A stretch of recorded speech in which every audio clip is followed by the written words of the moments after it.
The Academy Award-winning director of The Hurt Locker returns to the battlefield to show us how the United States Navy SEALs took down the most wanted man in the world. Hello there to everyone tuning in, and thank you once again for watching RealScreenReviews.com and the YouTube channel We Live Film. I am movie critic Nick Iacobucci, and our next movie review is Zero Dark 30. This thriller and drama opened shortly before Christmas 2012, and it stars one of my favorite new actors, Joel Edgerton, one of 2011's breakout performers, Jessica Chastain, Mark Strong, Edgar Ramirez, and Chris Pratt. As I said, this film comes to us from director Kathryn Bigelow, who in addition to The Hurt Locker has directed Strange Days and one of my all-time favorite films in Point Break with Keanu Reeves and the late and great Patrick Swayze. Kathryn Bigelow now once again shows us why she is the gutsiest female filmmaker in Hollywood, and can Oscar be knocking on her door once again? Well, people, I will begin by saying that I love Kathryn Bigelow as a filmmaker, and I'm very glad that she is an Academy Award-winning director. However, I have often thought that The Hurt Locker was one of the most overrated winners of the Best Picture trophy in recent memory. There were many uneven spots in The Hurt Locker, but this time around Bigelow turns in an undeniably powerful film that easily dwarfs the Best Picture winner from a few years back.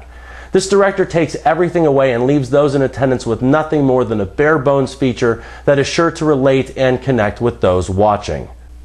Now, I think that she has appeared in something like 6 or 7 releases in the last year alone, but it seems that Jessica Chastain has saved the best for 2012's Last. She not only delivers a female performance usually written strictly for a man to portray, but she is an absolute shoo-in for an Academy Award nomination for Best Actress. She very much reminded me of both Joan Allen from The Contender and Jodie Foster from The Silence of the Lambs, and that is to say that she embodies a strong physical presence. Then you have Mark Strong, James Gandolfini, Chris Pratt, and Joel Edgerton all turning in solid work.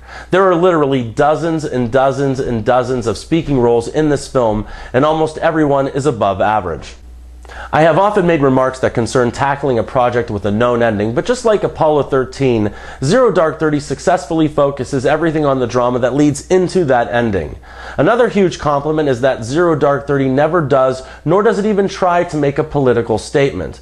I want to say that there are no newsreels that roll, no George Bush and no Barack Obama making press statements, and no pictures of headlines following these heroic acts. The film is actually smart enough that only the last part of it is actually filled with the raid on bin Laden, and it fills almost the first 2 hours with a layered story worthy of some trophies come this award season. It was actually quite refreshing, the no-bones-about-it approach to putting this film together.